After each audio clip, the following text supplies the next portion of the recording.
What's going on, F1 fans? Here, Jazz Santana with Hitting the Apex. As the chat is already getting it going and just tearing me apart already. We got a really cool show for you today. We'll definitely recap all of the Canadian GP. Plus, we got some really interesting news and notes from around Formula One as well. Make sure you keep it locked here with the pit crew as we get it going on Hitting the Apex right now.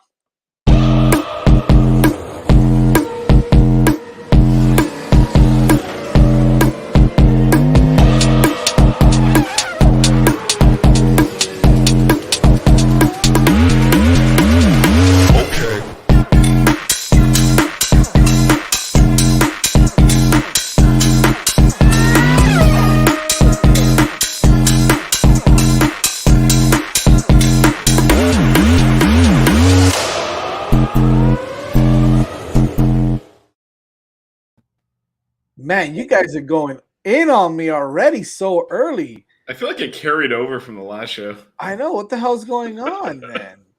Jesus, don't you guys know we were on the other show? All right. I feel like the anger though, like you were getting roasted over there too. I was. What the hell's going on here? I'm gonna start sending everybody to hell in a second. No, I'm just kidding. I'm not. I don't care. Keep it coming, baby. I love it. What's going on? Welcome to Hitting the Apex here, joined by the pit crew. As you can see, I always do this. I don't know. It's like a thing that I do. But Manny Chang, Vish, and the wonderful Moni is back in the building. What's going on, everybody? How you guys doing? Good. Good. Hey, Moni met Roberto Carlos in an interview. I know. That is so awesome. If you haven't seen that, like, definitely check that out. That is. Who else did you see? Who else did you meet? Shout out. Nani. Hold on. Wolfacao. Arturo Vidal. I was trying to go for Ronaldinho, but I'm pretty sure he cleared it as soon as the game was over because he was not gonna risk anything. So no Militao, no Vinicius, no. I met Vinny, but I couldn't interview him because he only spoke to one of them. Yo, Jack is a trip, bro. After 1 week, my back is feeling absolutely wonderful. Oh my god, that's so funny. Before we get it going, let's give a shout out to our sponsor, U-Break Will Fix. There, Manny will talk about it real quick. U-Break Will Fix. It repairs. They repair damaged wheels from curb rash, cracks, or bends, all under one roof with house powder coating, CNC machining, and polishing. They also offer new custom wheels and tires from your favorite brands such as Boston, G.O.A.T, Fuel, Off-Road, and more. They now even offer no credit check financing up to $5,000 for a new set of wheels. So make sure you check them out. They have fast turnaround times on all repairs, and they even provide loaner wheels in many cases. U-Break Will Fix is a total automotive wheel solution located in North Miami, right off of Biscayne Boulevard and Northeast 146th Street. Check out some of their great work across all social media platforms, from Instagram to Facebook. It's at U-Break Will Fix. So the letter U, break, wheel, like a wheel, fix. Or online at ubreakwheelfix.com. You can even give them a call, 305-748-0112, and schedule your appointment today. U-Break Will Fix, changing the way you see wheels. Not Nicholas Latifi. Nope, there's no fixing that. I mean, I feel like Yuki needs to pay them a visit because his car couldn't turn when he came out of the pits because he just decided to go straight into the hole. Yeah, no kidding, man. Unbelievable. What? Yeah, like first Jazz, now me, man. I'm getting all the hate right now. Now you're getting ranked on? All right. Well, hey, man, I mean, as our audience, I mean, Gary showed up, so we all got to expect incoming. Welcome, Gary. Gary is longtime friend of our programs, Jazz, I would say. So. Yes, a longtime friend, good friend. Tap is a longtime friend. Period. About 20 years strong.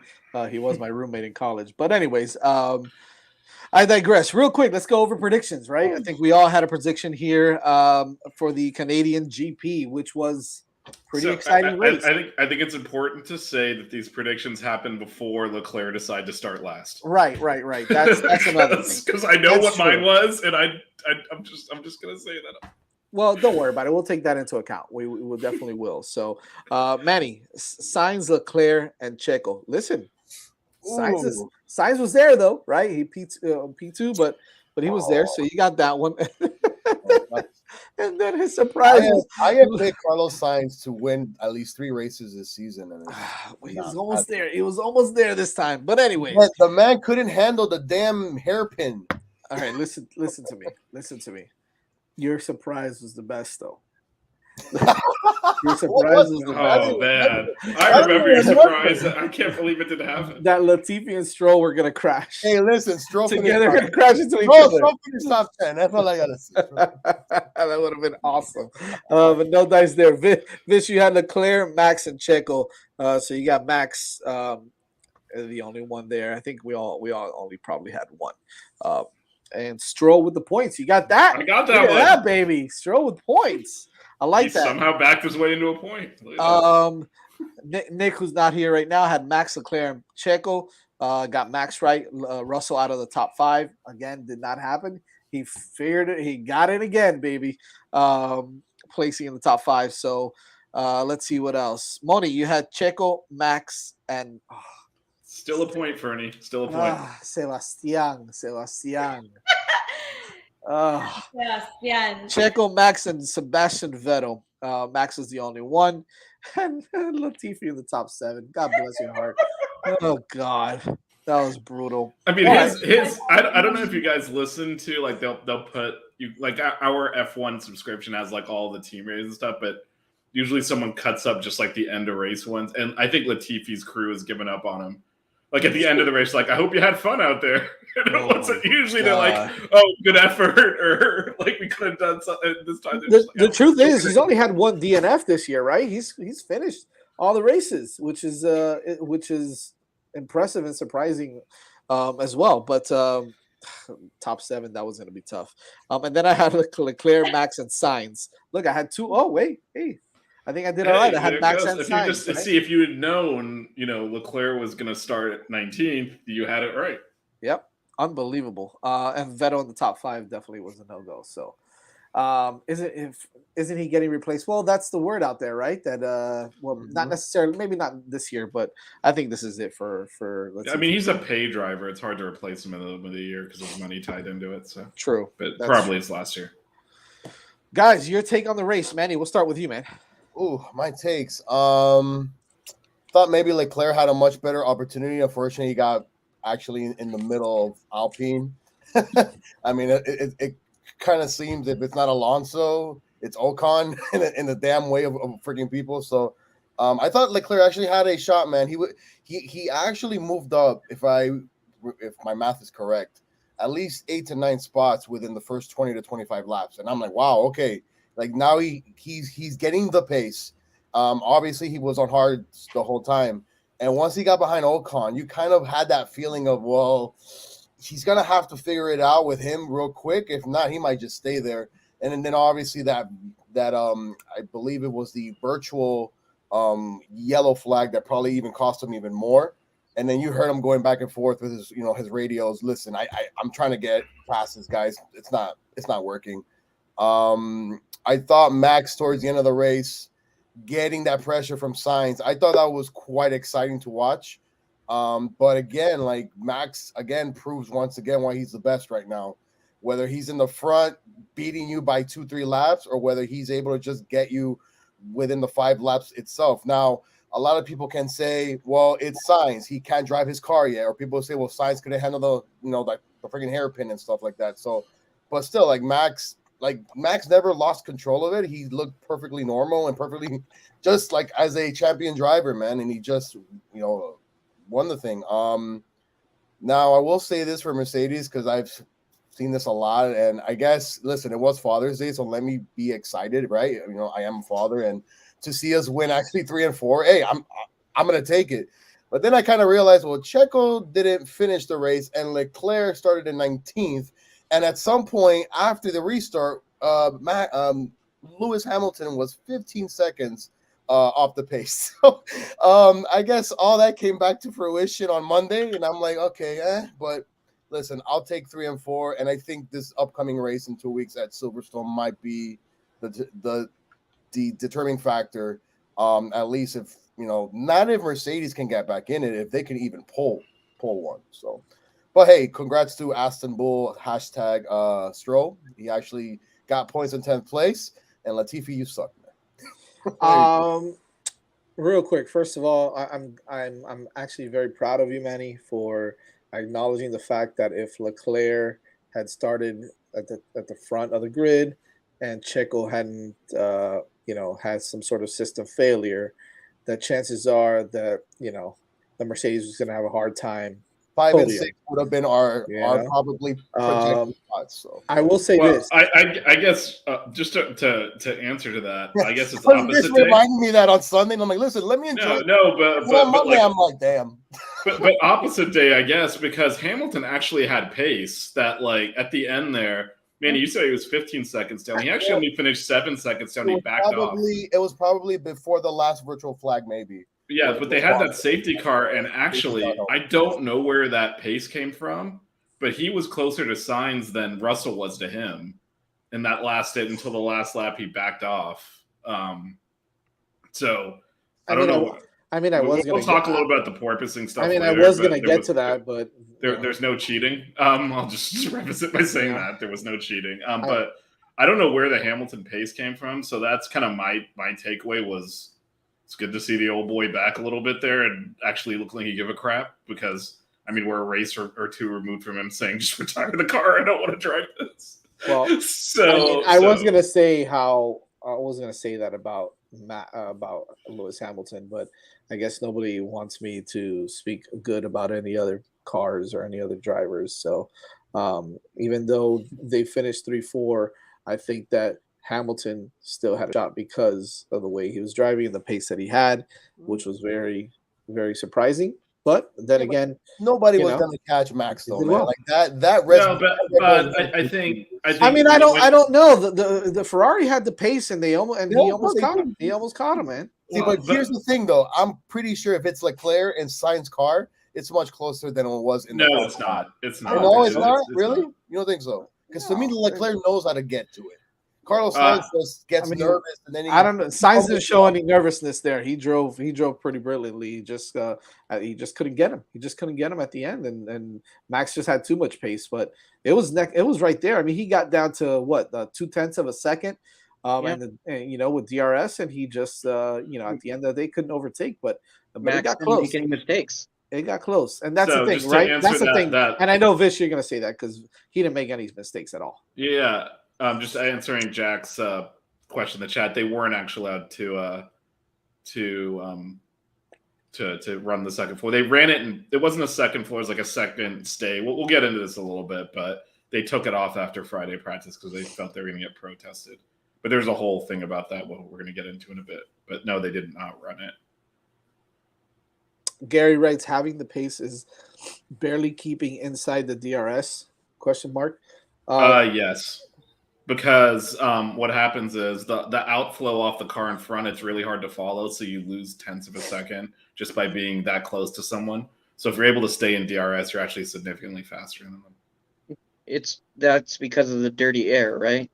Not only that, it's the outflow. It cuts your aerodynamic. These cars are meant to run in clean air. So right. if you're, although it is easier to stay closer now than it was before. However, keep in mind, guys. Yes, he. If we're talking about Sainz, he did have the pace. He had the fastest lap. So he was there. He was there, and that's why Max drove brilliantly. He did. He really did. And that's why I was impressed with Hamilton as well, because he was staying within a few seconds of them and not getting dropped. Well, those two were ripping out qualifying laps to try and hold each other off, and he was actually hanging on to the back of them. He really was.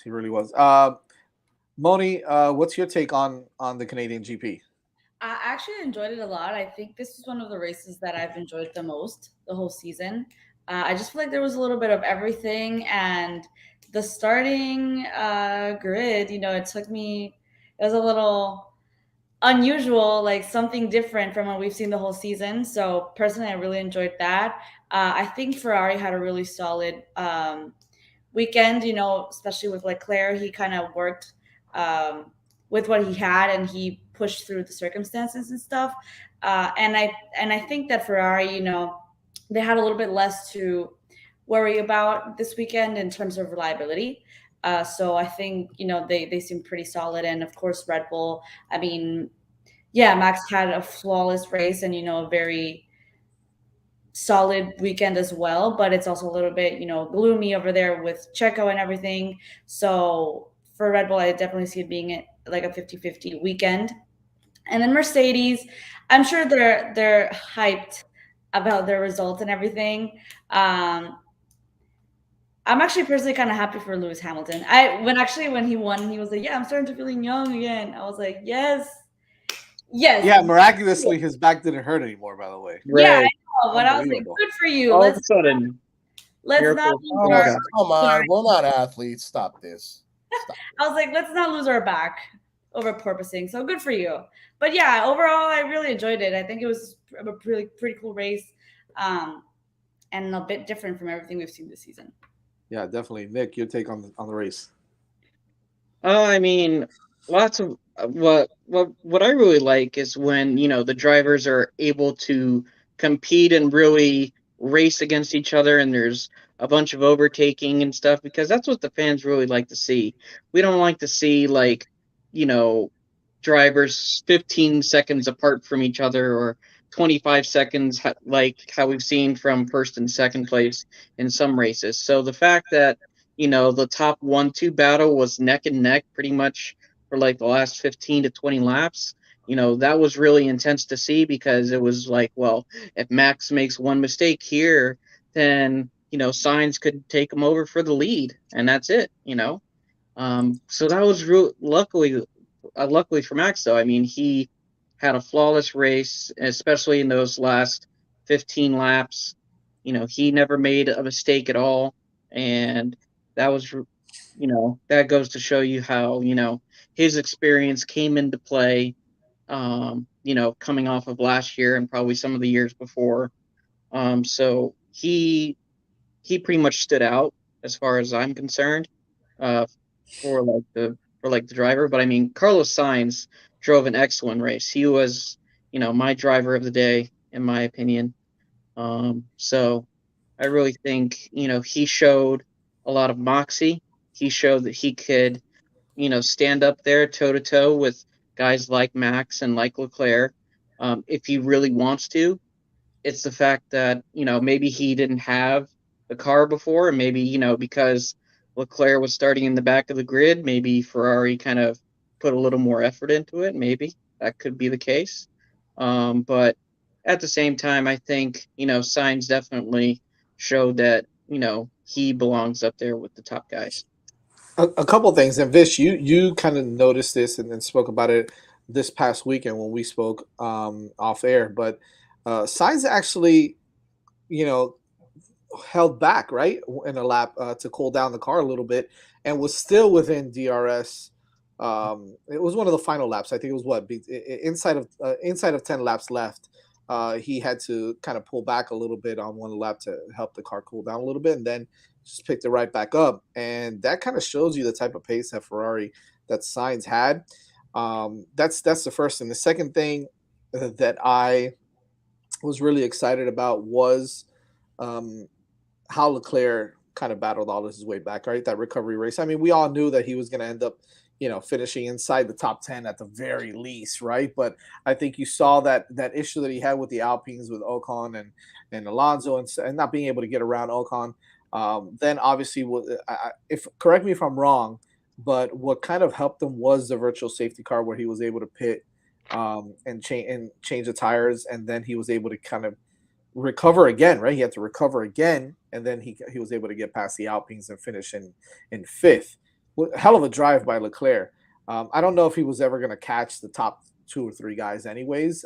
If maybe Hamilton for P3, but I think where he ended up was really, really interesting, really exciting to see that he was able to catch up and kind of be where he was at the end of the race. So all around, I think the strategy that Ferrari use, which we're not used to them.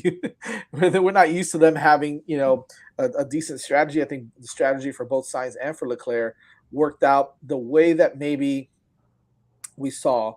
When Sainz was leading, I don't think any of us thought that he was going to hold on to that lead just because of tire deg, and Max was making up a lot of ground there. So I think at the end of the day, it could have been close. It might have been a battle towards the end, but I don't know if if Sainz was going to be able to be 50 full laps on the tires that he was on anyways. So I think it was a good idea for them to have that. Well, it was a good option for him to be able to to change his tires there, and be able to come out after that safety car as well. So I think a lot of things played into it, but that's strategy. That's the way that F1 works, and I think that the strategy actually worked brilliantly for Ferrari this time around. And if they can continue to do that and not have any DNFs or any system failures at all, then you can really see them get back into this championship in the drivers and in the constructors, and give Red Bull all they have.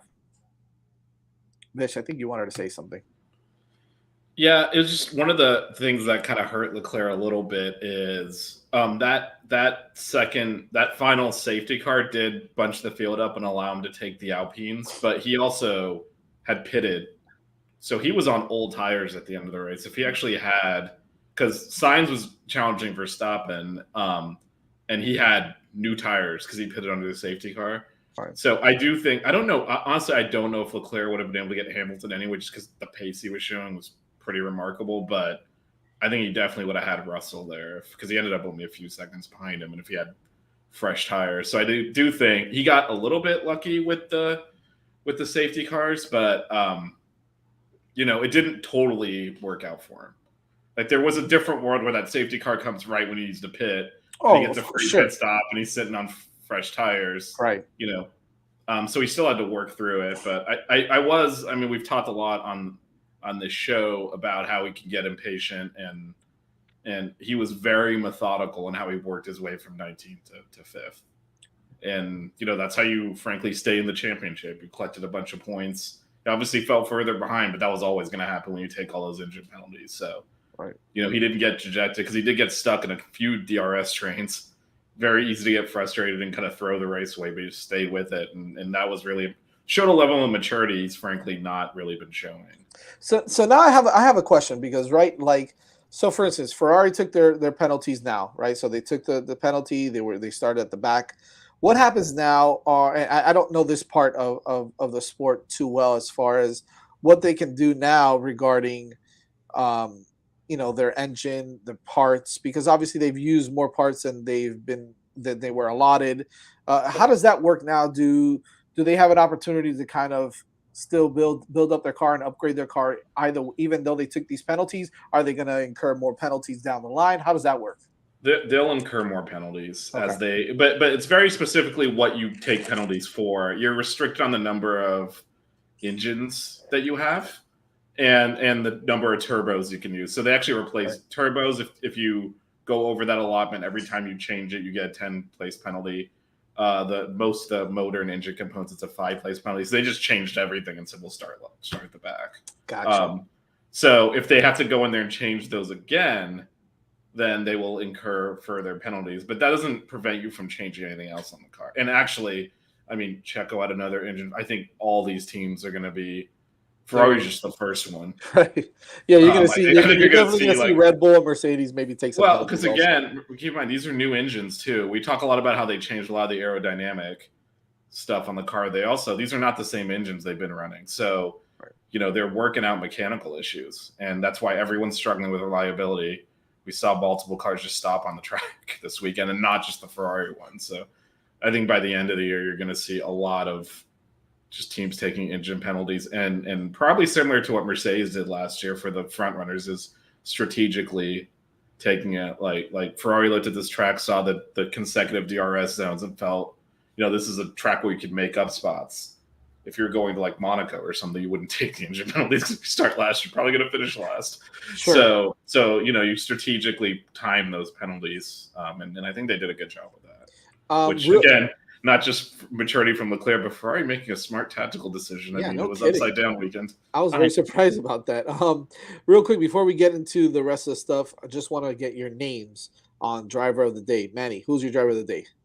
I'm gonna go. Well, I guess I'll go with the team. I'm gonna say Ferrari, but more in fact with Leclerc. I mean, I know they all said that it's very easy to go and pass, spots in this race, but still, like with the way that the race was the day before and qualifying, which I thought that was the most exciting quali I've seen in quite some time, especially with the weather change and things like that. But still, man, it's not as easy as it looks. So when somebody says, "Well, Charles Leclerc, his car, he could have easily gone to third," it's like, dude, but you see what the guy had to literally go through for the first 25 laps, and then when he was finally there, obviously he needed to change tires and things like that, and things happen. But I'm going to give it to Charles Leclerc. I wasn't going to give it to Stroll, but man, and you know what? I don't know. I mean, I know that Aston Bull had issues all weekend, but I guess I don't know. I'm still going to go with Leclerc because he went all the way from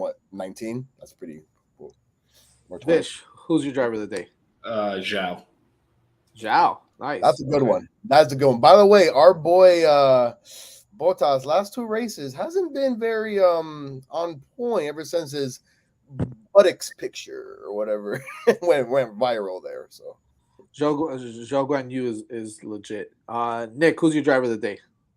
Well, like I said earlier, I felt like Sainz really proved that he belongs up there with the top competitors after this race. Gave Max a real run for his money. Like I said, Max had to have a flawless race for Sainz to stay behind him. So yeah, I'll give it to Sainz. I mean, there were some other drivers for me that also did really well. I'll say Carlos Sainz. Carlos Sainz. Moni, driver of the day. Leclerc. Leclerc? Cool. Leclerc. I'm definitely gonna go with Carlos Sainz as well, as Nick alluded to. Drove brilliantly, and strategy was great. Real quick before we keep it moving, Manny, if you could pull up the driver standings, I think we'll look at the driver standings real quick as we move into our disappointment of the day and the overall impact of the championship. But before we get there, driver standings is as follows. Drum roll, please. There it is. Max Verstappen. Sergio Perez still in second place, but Leclerc creeping up on him after Sergio's DNF, only down 3 points now. George Russell keeping steady as well in fourth. Carlos Sainz creeping up on Mr. George Russell as well, though. So really tight there in the top five. Top five looks really good. Well, yeah, I guess 2 through 5 is a little tighter than everything else. But Lewis Hamilton getting some really nice points. Lando Norris in 7th. Bottas still keeping there in 8th. Esteban Ocon in 9th. And rounding out the top 10, Fernando Alonso. Interesting. Alonso, I thought was gonna, just based off of his qualifying and his practices, looked really, really good. And yeah, we didn't really talk about that, but the whole wet qualifying jumbled the field up, which also allowed the race to be a little bit more interesting. It was definitely, and I love that though. I love that. That's what we all want to see. And to be honest with you, we didn't even get to this, like you said, Vish, but this was one of the more exciting races that we've seen.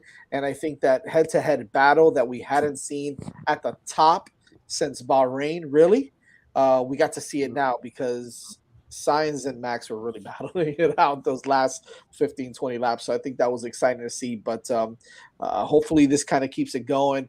If Sainz continues to race the way he's drive the way he's driving, I think that that Ferrari's going to have a hell of a team there, especially with Leclerc. And if they, kind of get rid of all their reliability issues, who knows? Because now they definitely do have the pace to compete with Red Bull. But Max is just a man. He's driving so brilliantly. And I don't, look, Fernie mentioned, Tap said Max is the driver of the day. Listen, that's another guy you can throw in there as driver of the day. Absolutely, because of the way he held off Sainz and he just drove like perfectly. So disappointment of the day. We'll start with Moni on this one. What was your disappointment of the day?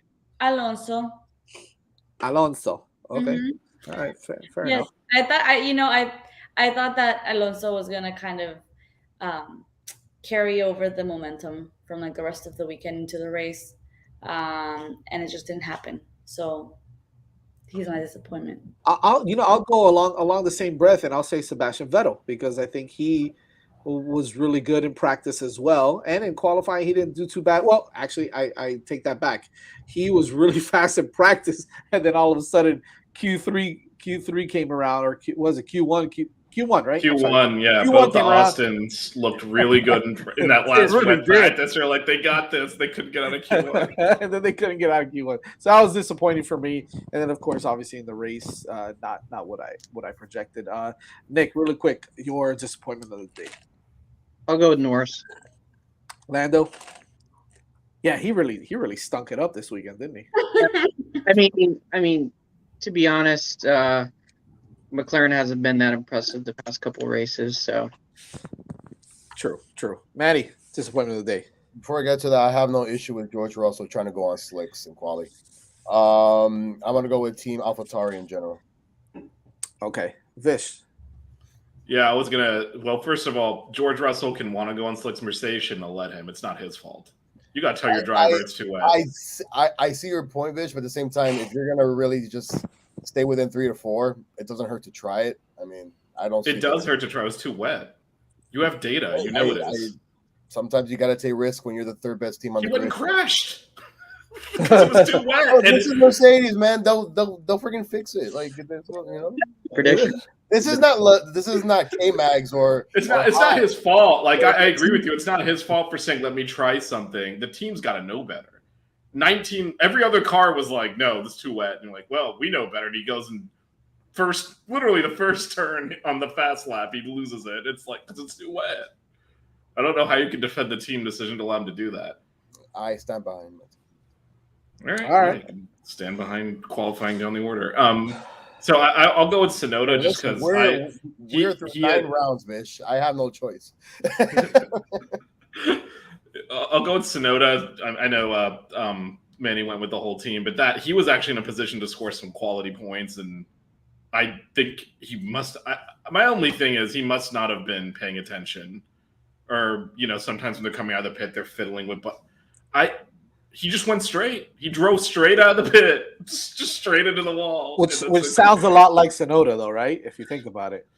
I mean, he was driving well. He was beating Gasly, and he got lucky with the safety car timing. He was about to collect a lot of points because he had the fresh tire. I don't know. Yes, tap. It was out of the pit. Yeah, it was straight. He just went straight. He went straight. He did not turn because you come out of that pit lane, it curves. He just went straight. Right. My disappointment was definitely Nicholas Latifi. No, I'm just kidding. It wasn't. I mean, he did disappoint in a way. But I don't know of anything else. I think he's like he's the collective disappointment. Like we don't even have to mention it. Look, Jack brings up a great point to allude to what you guys were kind of bickering about. It was Sainz called for slicks and Ferrari didn't want to, and Mercedes did go with the slicks, and you saw the difference right there. So. Good point by. Sorry, what are we talking about? Yes, that when Sainz called for slicks when Ferrari didn't want to, and Russell went with slicks and it was working. Jack, are you talking about the Monaco race? Oh, I thought you were talking about this race. No. This race. I think he's referring to Monaco. Yeah. Gotcha. Okay, my bad. I thought you were talking about this race. Except that this one here, where he's talking about, was the actual race, while the one that happened was for quality. Yeah. Gotcha. That's my bad. I guess this is something that we really don't talk about much.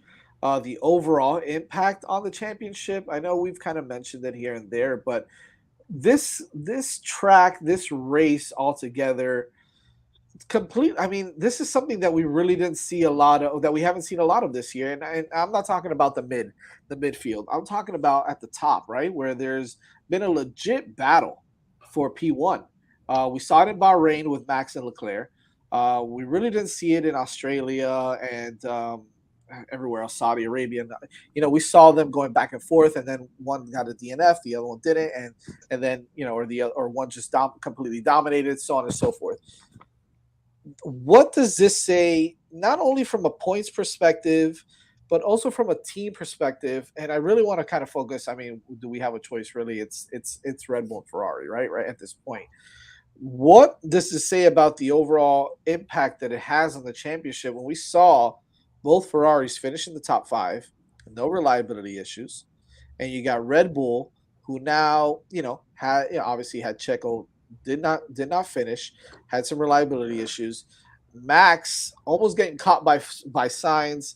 I don't know if there's too much to say about that, where maybe we're exaggerating the fact that he did have the pace and was able to challenge Max down the end. What does that really say moving forward, though, in the overall grand scheme of things when it comes to the championship battle between Red Bull and Ferrari? We can start with Moni on that one. I think that what it means for both teams is that literally every second counts. Every single second counts. And as you say, in my opinion, for the last 3-4 races, it's been so close between Ferrari and Red Bull, and that obviously reflects in the standings for the teams. And it seems that it one race, either one of the Ferrari cars has a reliability issue. Then the next race, one of the Red Bulls has a reliability issue. To me, Leclerc and Max are both the stable drivers, respectively, for each team. So I think that if Red Bull and Ferrari want to get the most out of the remaining races, they really have to focus on having each team both stable drivers, and really focusing on avoiding as many reliability issues as they can. But it's definitely a really, really tough competition between these two teams. For Tap, we'll get into that a little later. They're not cheaters. Stop it. Vish, what are your thoughts on the overall outlook? I think it showed that Ferrari still has pace and Red Bull might still have reliability issues, which frankly keeps the season alive, because you're talking about a 2 race win gap now. And there's going to be tracks where Red Bull's just flatly faster. So frankly, if Max somehow doesn't have reliability issues, this is done. But Checo's car failed. We thought Red Bull kind of worked through their reliability issues. And so Checo's car is stopping, and then the pace that Ferrari showed, I think, does leave it open. But it looks like it's Max championship to lose, but at least there's a possibility that, Ferrari can string some races together. But I think one of the things you don't realize, because it's been oscillating, we've had all these reliability issues and stuff. Red Bull has won 6 races in a row. This is not been as competitive as it feels, because a lot of times Leclerc is in front. He's certainly been putting on pole consistently. So it feels like Ferrari is doing a lot better than they actually are. They need to win races. There's only so much of this good effort you can do.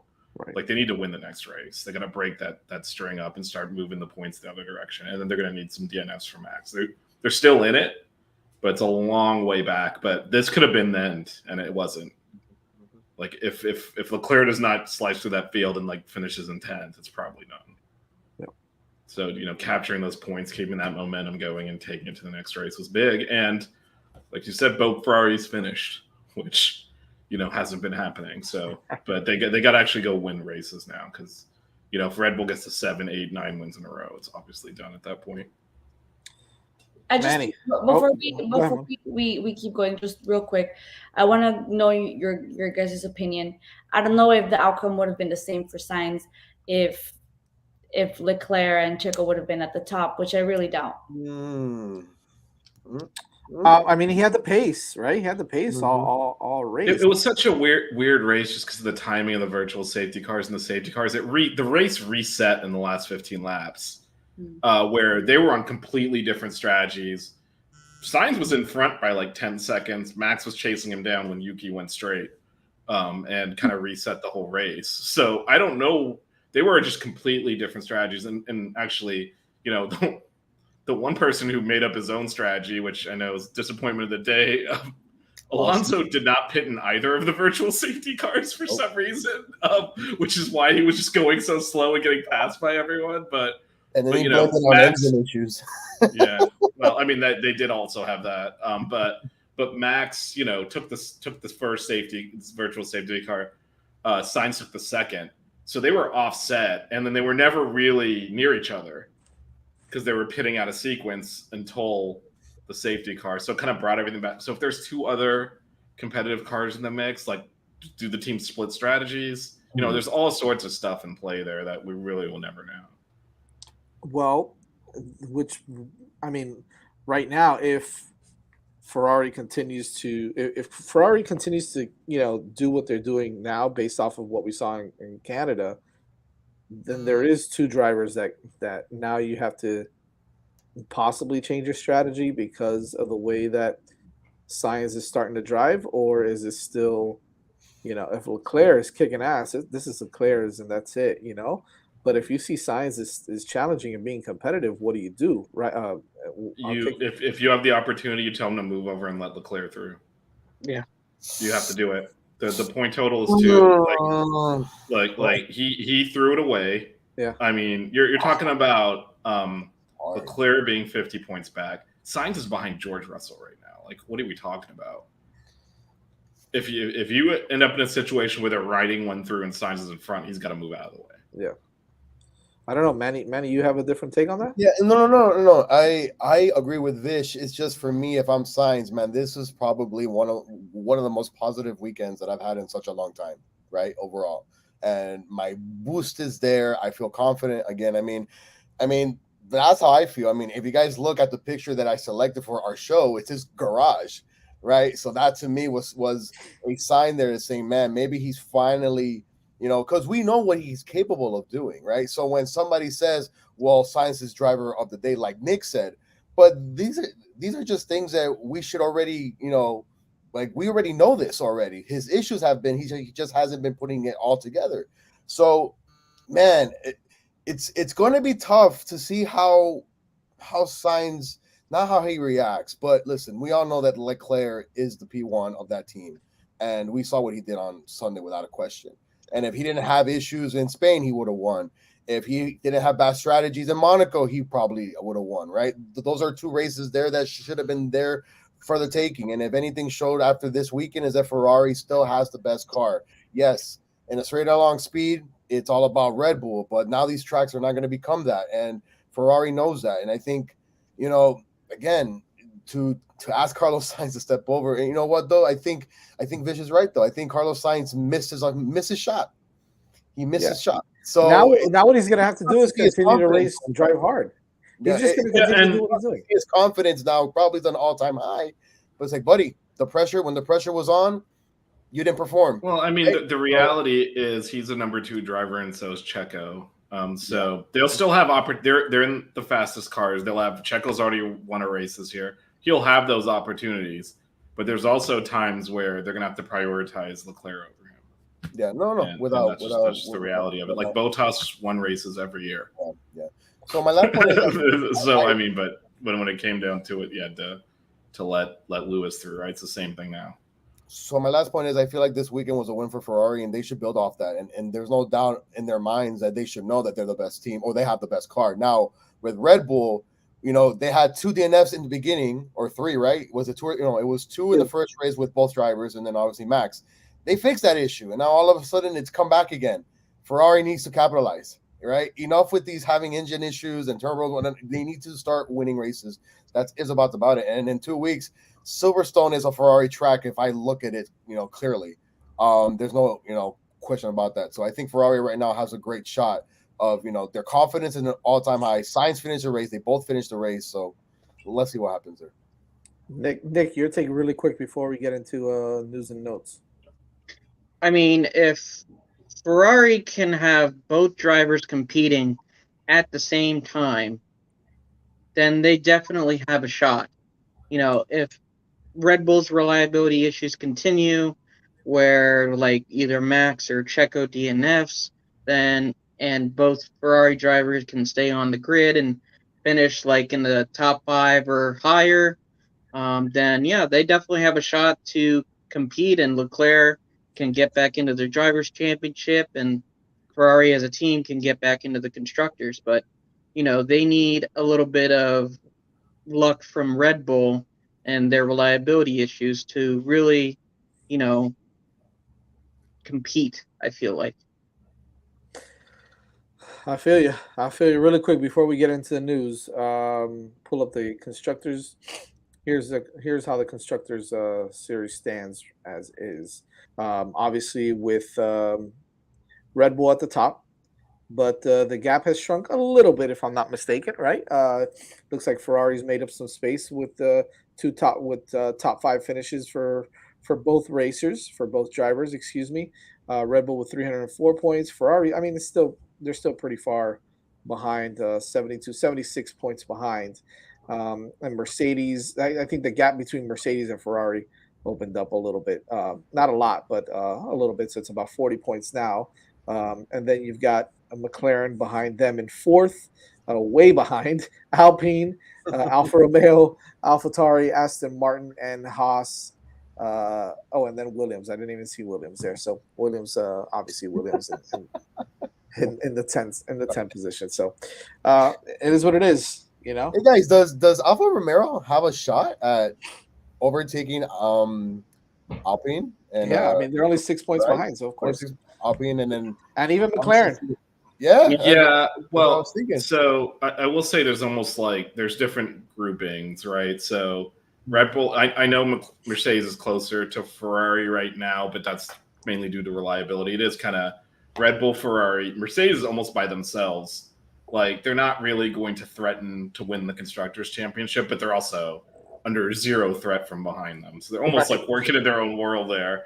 And then, there's a big grouping there. Really, there's like a legit midfield, right? With McLaren, Alpine, and Alfa Romeo. This is what they wanted, though, right? With all these rules. This is what they wanted, though. I will say the one thing, though, with the midfield, like those point gaps are more substantive because they're not going to win a race and get 25 points. Right. They're fighting for scraps. So, like, that 8-point gap, like, it's going to take a little bit of time for Alpine to make up 8 points when you're finishing, on a good day, 7th, 8th. You don't get that many points for that. So, true. So it is. But, there's plenty of time left to make that up. And then you kind of see the bottom gap there. And, Williams might not score another point the rest of the season, to be honest. But they're so bad. I mean, Albon did some. Remember, he did that one race where he didn't pit, and then he's done some really impressive things in a car that is terrible. But I mean, there's only so much you can wring out of that. I agree. Manny, you should be a little league coach. You give good accountability speeches. Jack Daniels. Oh, Jack. Oh, Jack. I do not work for the Miami Marlins, but it's not even close.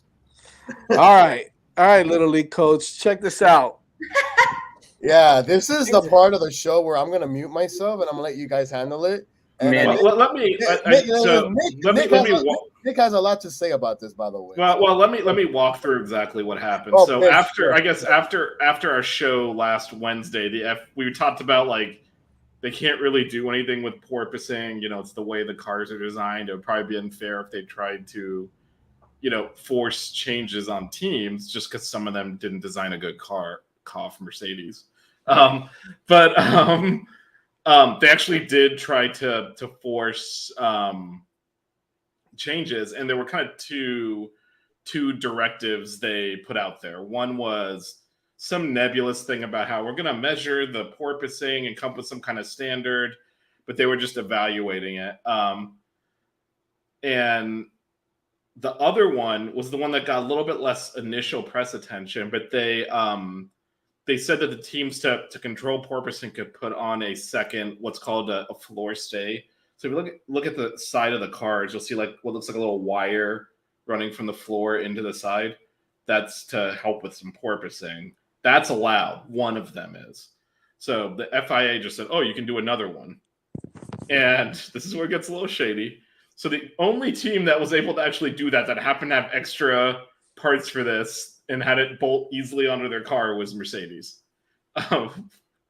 So there's all these rumors that perhaps they were tipped off that this was coming, that this was going to be the solution, because You got to understand, this is what they call an away race because they have to ship all their equipment to North America, so they don't really have like their full, the complete opposite of what we're going to get the next race in Silverstone, where they're all near their factories and they can like bring parts left and right. Like, so somehow Mercedes showed up with extra pieces to actually make this happen. What do you mean they ran Amazon? It? This is why I love Toto. Amazon next day delivery, baby. So here, it's the Toto Express, baby. So they ran it in on Friday, and all the other teams were complaining because we'll talk about this too. This is the article Manny pulled up. Those FI technical directives were pretty clearly illegal. You can't change aerodynamic rules with a technical directive. There's a process to do that. You go to a rules committee, has to get approved and signed off because you're really changing the car design substantively. The only thing technical directives for are for clarifications. Like if the rule says something about like the wing can flex a certain amount and they're not sure how to do that, they might do a technical directive to say, okay, this is how we're going to measure that flex that's in the rule or something. You don't just get to say add a part here.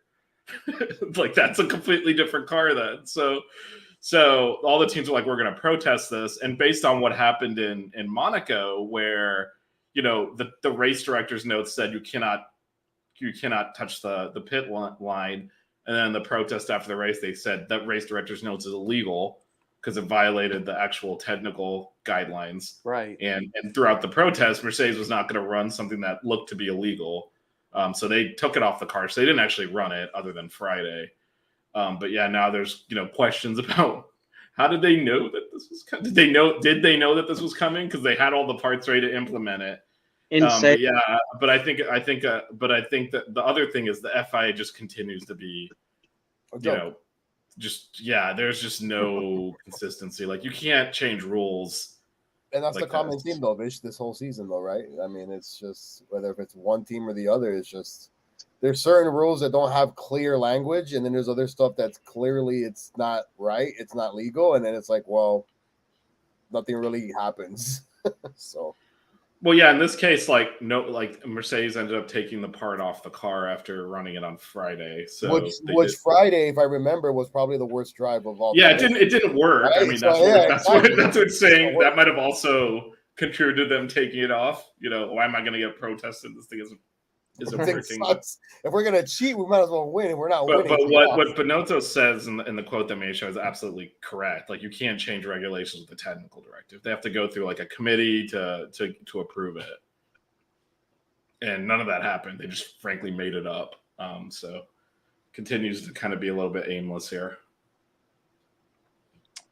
Well, I guess what's going to happen is they're just going to have to kind of, at this point, it's just a wait and see approach now with what they do. Well, they're going to have to go through like so what happened, a lot of these are rumors, although apparently a Drive to Survive was there, but apparently there was a pretty big blow up at the team bosses meeting. A lot of shouting. Wow. But it was basically who's the one? I'd like to know who the one shouting was, though. It was several. I mean, they all have different personalities, but it was basically Toto on one side and the other 9 teams on the other. I love it. Because this rule almost looked like it looked like Mercedes wrote it. Like it was that much it exactly fixes their issue. So why are people saying that they were cheating then, huh? Well, they weren't cheating. I mean that's ridiculous. Are you hearing that, Fernie? We weren't cheating, bro. They didn't run the part. But the real question is did the FIA leak it to them? Right. Like what happened there? How did they know it was coming? It's interesting. That's a whole other thing. Did they why did they have the parts available to actually do that? Because it's kind of outside the realm of even allowable things to allow to change that to put an extra part on the car. So there's all sorts of rumors flying around on that. Let's go to the next topic of discussion here. We only got a couple minutes left, but we'll talk really quick. The Alpine teamwork. Ocon slowed down to let Alonso stay in the DRS and have the advantage over Bottas and hold P7, but it ended up not working because Alonso also got a penalty. So Your overall thoughts and discussion on the DRS. Yeah, I actually was just going to open Leclerc this up got caught up everyone. in that. Leclerc got Yeah, caught up in that like, also. do you think they need to do something with DRS trains? Like, only the last car in a DRS train gets it, or something like this? This seems to be a newer problem now because you can follow more closely. Right. That you're getting these like long DRS trains. So they actually, in this case, Alpine intentionally created one. Like, that's why when Ocon crossed the finish, like, he was like, man, it was hard to, like, you know, drive 2 seconds a lap slower than I was capable of to keep Alonso, because Alonso had that engine problem. So right. Yeah, that was kind of, I mean, you saw, this isn't the first time we've had these DRS trains where it's just like it stops the race essentially. Well, yeah, I mean, the problem is it doesn't only hold up the ones that are in the train, right? It holds up everybody behind them as well, because now you've got these these 2 or 3 drivers that are maneuvering in and out and trying to stave off the guy that's behind them, because everybody has DRS. So what does that do to the cars behind them that were in the lead, stop because they had to pit, right? For instance, Leclerc wasn't in the lead, but he had, he was in front of these cars, and then he stops, and then he gets, which by the way, obviously was just a bad pit stop as well. Don't get me wrong. It wasn't a great pit stop by Ferrari either way, but now they're behind. Now they're stuck behind, and now he's got to make up all this ground again. I don't know if there's anything that could really be done. Like, do you think that it's fair for just to have one driver be able to access the DRS? I don't have a good answer. I just think it's perhaps DRS has like served its purpose now if the cars can actually follow each other. Right. But yeah, this is not good racing. And the whole point of DRS was if one car is faster than the other by a significant margin, you couldn't overtake with the old aerodynamics because you could not follow. Now that you can follow, it's actually almost doing the opposite. We can't overtake because you get stuck in this DRS train and everyone has like a boost on the straights because I can actually follow. Because what would happen in the old cars is you start getting these trains, you can't actually follow. You end up actually, if you're not really faster, dropping out of the DRS range. Right. Because you couldn't keep up. Like, you'd have to actually be significantly faster, and then you lose DRS and get passed. So then I don't know if I have a good answer. That's why I wanted to throw it up to the thick group for discussion. Then I would think it kind of serves its purpose, right? Like, it takes the slower cars out of the mix. But it doesn't work anymore because you can follow through the corners. You used to have to be, in order to keep up in the corners, you used to have to be like a second a lot faster. Right. Because of the aerodynamic wash that would come off the car in front of you. Now that you can follow more closely, you can kind of stay in that DRS range even if you're not faster or not significantly faster. And that's why you're getting more of these DRS trains. It still happened on the old regulations, but now it's right. It seems to be every race we get one of these. We're just like, all right, all these cars, and they show them because they're like, some pass is going to happen. It's like, it's never going to happen. Anybody have any takes on this? Well, I do. I was going to ask Fish. So if they could come up with a rule for, like, let's say, like 2 drivers of the same team are behind each other and one has DRS, couldn't they make like some kind of rule that says you have to at least attempt to pass that other driver? So the problem with that is rules need to be enforceable. How do you define like attempt to pass? I mean, I'm sure Michael Massey could have made something McLaren up last week. In the old, well, I mean, McLaren last week maybe. No, but I mean, there's no way to define what attempt to pass is because you could always say, "Well, I had a problem. I couldn't really do it." Like, I mean, they need to be enforceable. It needs to be something that's like black and white because you see what a mess the FIA is when you try to interpret rules on the fly. Yeah, that's true. Maybe how about a rule where each team can use it every 20 laps, maybe, or something like that. And once that goes beyond that, then you just have to wait until the next, round of laps go through, and then you're able to open it again. I mean, IndyCar, they have this push to pass thing where you get a certain number of times you can hit it during the race, and it gives you a power boost. You can do something with that. I don't know. I feel like they're gonna, as they get more data on these new cars, they're gonna need to figure something out with some of it because that was an aerodynamic aid based on the old car design. So I don't know if it's still relevant. I guess we can end with this really quick here. Two stories in one. Number one was the Magnussen ordeal, black and orange flags. Ocon said he was going to hit. He said he was going to hit him in the face, which prompted the race directors to force Magnussen to pit. Should he have been forced to pit? And did Ocon manipulate the race directors? So Magnussen, after the race, said he talked to Ocon, and Ocon was like joking about how he got the race directors to do it. So probably, and he did point out, if you recall, was in Saudi Arabia last year where Max slammed on the brakes and Hamilton ran into the back of him when he was supposed to let him pass, and they didn't make Hamilton, half his wing was hanging off, and they let him finish because there's no way they were gonna like make him pit from the lead there. So he was kind of like, hey, they let him finish. Why did I have to pit? So it's again kind of opening it up to everyone. Like, you asked the question, should they have made him? I would say no. I don't think it was dangerous. I mean, I agree. I don't think it was either. I don't think it made any difference at that point. So I'm okay. I mean, I would have been okay with them not pitting him. Anybody else? I agree. Man, I thought it was fine. I thought it was fine also. And lastly, since we got a couple minutes here before we finish off, the Audi story, right? So this was a pretty new story. Different rumors that they've already bought 25% of Sauber, which is Alfa Romeo, with 50% to come. Sauber denied that. They tried to sell to Andretti in 2021, but the deal fell apart. So Sauber is currently owned by a Swiss company called Longbow Finance. And then the second rumor is that Audi's going to buy Williams, not Sauber.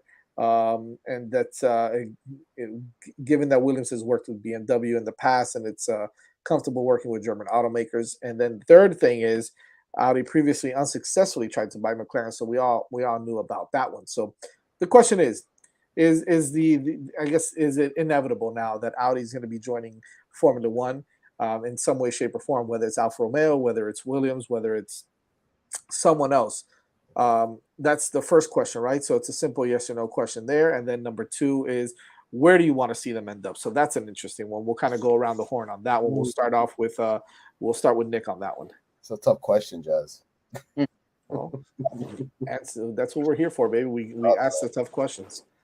Is Audi inevitable, and where do you want to see them end up? I feel like Audi is inevitable, and I would like to see them buy out Williams and keep the Williams name, and then try to see them get back to their former glory. I like that. Manny, what's your take? Damn, I think Nick just gave me my answer on both. Of course, copy me. Copycat. Hey, what can I say? I like papayas.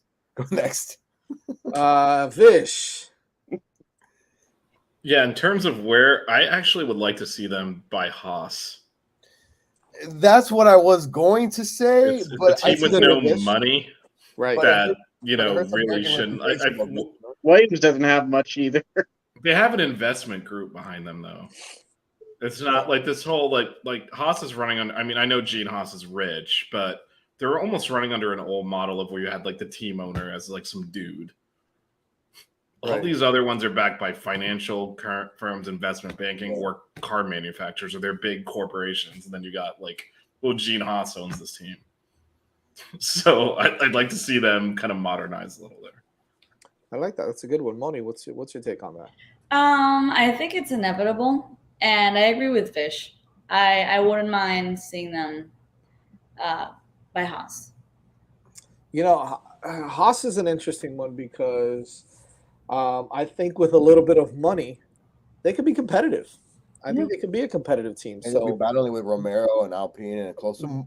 But at the same time, I like the prospect of keeping the Williams name and Audi and Audi joining forces with them. I mean, Williams is it's an historic name.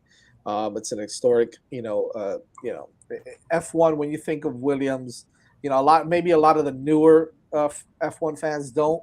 You know, some will be like, "Oh, Williams sucks. Get them out of there." They don't know anything about Williams, right? Like Right. Williams is an historic team, man. You like that impersonation that I did Guys, there? that's exactly what every young Yeah, fan- I don't know what that was supposed to be an impersonation of, but I did enjoy drunk, it. Yes. it's a drunk 25-year-old. Williams. It's a Well, drunk 25-year-old. A drunk 25-year-old. Get Williams out of there. You know. Anyways, Get wait, even. oh, Yeah. dude, get out of there, bro. Oh, Williams Yeah, sucks. you know, That better? That's better. Better? you know I like who, a who complete might not thing be of there soon will be Mick Schumacher because he keeps having bad luck. Well, that's besides everything. Yeah. Lack of talent is not bad luck. Yeah, I don't know if he's Car like Getting to drive an F1 car for multiple Car seasons messed up because your again, dad man. because your Light dad was running. Michael Schumacher is good luck. right. So I'm not on the luck scale. He's gonna spend at least 2 years in Formula One. And he's not a good driver. So. Ooh, guys! Also, we have a new race confirmed, right? South Africa No. next year. I don't think it's been fully confirmed, but it's Fully almost there. Kailami. I know Kailami's Kailami. coming back. I don't know about this. Vish, have you heard about this? Or I Jack have said not the Italian Grand heard Prix about Let this me at all. look at it. Is this like a sarcastic one or Fantastic. like something about like the canals drying up or something? No, looking at I know. I thought it was a joke first. I'm not sure. like, I can't tell with their fans whether they're actually being serious know. or not. I had not heard that. If that's supposed to be serious, Jack, can you link the article, please, and make sure it's verified? No, it's real. All right, thanks. I had not read that. No, I don't. I don't see anything. I'm here trying to locate it. That'd be crazy. Well, that's that. Anyways, Ooh. Google, no, it's real. No, we believe you. We believe you. We just don't know if to believe you half the time, but we believe you this time. We believe you this time. We love you, Jack, man. We've got a really awesome. I think we're gonna have a really fun and exciting show next week because one of the biggest races in the circuit, I would probably say, is coming up the following weekend, which is Silverstone, right? The I guess what is this one called? What is this one called? The GP? What is it? The British Grand Prix? Yeah. Yeah, right. British Grand Prix. British GP. The British Grand Prix in Silverstone, or as the British like to call it, in Silverstone. But anyways, another historic race. As I think Manny mentioned earlier in the show, might be a good one for Ferrari. Who the hell knows anymore what's going to happen? But that's what we love about F1 is the unpredictability about it all. And I think that we're excited about it. I think it's going to be a fun race to watch, and we'll definitely have full coverage for you on that as well. Make sure you guys tune in on next Wednesday at 9:30 p.m. for that. Follow us on Twitter at F1_5 reasons. And on Instagram as well as hitting the Apex 5R. But make sure you guys tune in all week. Throughout the week, we'll have some coverage for you leading up to the show as well. And, of course, our post-race show after Silverstone, after the British Grand Prix is over, will be on as well. But nevertheless, we'll talk about that next Wednesday. Again, go ahead. Real quick before you end it, I did Google it, and it's on the Top Gear website, and the URL says satire in the URL. So I'm gonna go ahead and say I don't know if Jack was messing with us, but fake news, Jack. but that Venice Italian Grand Prix story is in a so it's a real site. It's a real URL. It's a real site. If you look at the URL, it says satire in the URL. It is a intentionally that's awesome. A joke article. So okay. It's Fair in the enough. satire section. Yeah, it's in the satire section. So, well, it's fun. It's fun to watch. Fun to read. Anyways, I'm sure. So, by the way, Jack says, Manny, you retweet too much. Not retweet. You retweet too much. Whatever retweet is, you do too much of that. Okay, so you have to silence his phone because you're retweeting too much. Apparently, we love you, Jack. Oh my God, I love Jack. Thanks for watching the show, everybody. Manny, Vish, Nick, Moni, you guys are great. Make sure, again, you follow us every Wednesday. Watch us every Wednesday night at 9:30 p.m. on the 5 Reasons Sports YouTube channel. Again, follow us on Twitter at F1_5 Reasons and on Instagram at Hitting the Apex 5R. We'll bring to you the British Grand Prix next Wednesday night at 9:30 p.m. We'll see you guys then.